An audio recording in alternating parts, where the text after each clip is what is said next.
আসসালামু আলাইকুম প্রিয় দর্শক। দ্বিতীয় বিশ্বযুদ্ধের সময় যে মনে করেন বাংলাদেশের তিন দিকে যে ভারতের বিমান ঘাঁটিগুলো ছিল, ওরকম 5টা বিমান ঘাঁটি ভারত সচল করেছে। তা আমার একটাই কথা, যে ভারত যদি আমাদের বাংলাদেশের তিন দিকে বিমান ঘাঁটিগুলো সচল করতে পারে, তাহলে আমাদের দেশের সরকারের উচিত লালমনিরহাট বিমানবন্দরটাও চালু করা।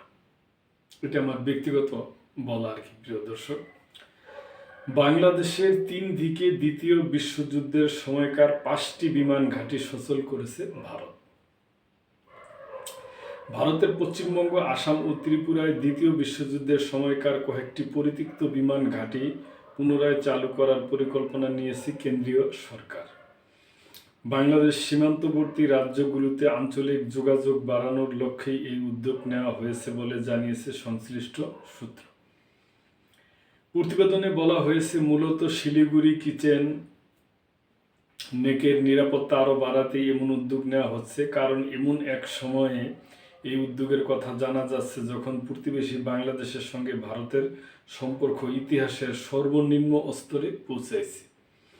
এতে আরও বলা হয়, সম্প্রতি বাংলাদেশের রংপুর বিভাগের লালমনিরহাট বিমান ঘাঁটি পুনর্নির্মাণের উদ্যোগ নিয়েছে বলে জানা যাচ্ছে।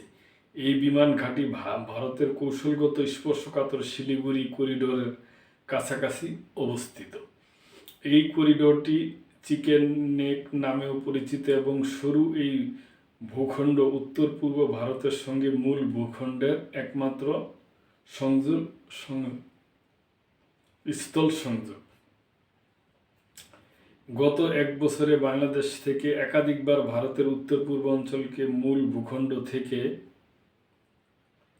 বিচ্ছিন্ন করে দেওয়ার কথা বলা হয়েছে। তবে বাংলাদেশ সরকার আনুষ্ঠানিকভাবে জোর দিয়ে জানিয়েছে, লালমনিরহাটের এই বিমান ঘাঁটির প্রধান ব্যবহার হবে নির্দিষ্ট জাতীয় প্রয়োজনে, অন্য কোনো দেশের সেনাবাহিনীর জন্য নয়। তবে ভারতীয় সূত্রের দাবি, নয়াদিল্লি কোনো ঝুঁকি নিতে রাজি নয়। এরই মধ্যে ভারত এই অঞ্চলে সামরিক উপস্থিতি জোরদার করেছে। পশ্চিমবঙ্গের তোপরা, বিহারের কিষানগঞ্জে এবং আসামের ধুবড়ীতে লাচিত বরফুকন নামে 3টি নতুন সেনাঘাঁটি স্থাপন করা হয়েছে। যে বিমান ঘাঁটিগুলো সংস্কার করা হবে সেগুলো হলো জলপাইগুড়ির আমবাড়ি ও পাঙ্গা, দক্ষিণ দিনাজপুরের বালুরঘাট, মালদাহের ঝালজালিয়া এবং আসামের ধুবড়ী। এর পাশাপাশি কুচবিহার এবং আসামের কোকরাঝাড় জেলার রূপসী ইতিমধ্যেই চালু রয়েছে। এয়ারপোর্ট অথরিটি অফ ইন্ডিয়া পশ্চিমবঙ্গের বিমান ক্ষেত্রগুলোর দায়িত্ব রাজ্য সরকারের হাতে তুলে দিয়েছে। এই বিষয়ে নাম প্রকাশে অনিচ্ছুক এক সরকারি কর্মকর্তা বলেন, ভারত চায় রানওয়েগুলো যেন সর্বদা অপারেশনাল কার্যক্রমের জন্য প্রস্তুত অবস্থায় থাকে।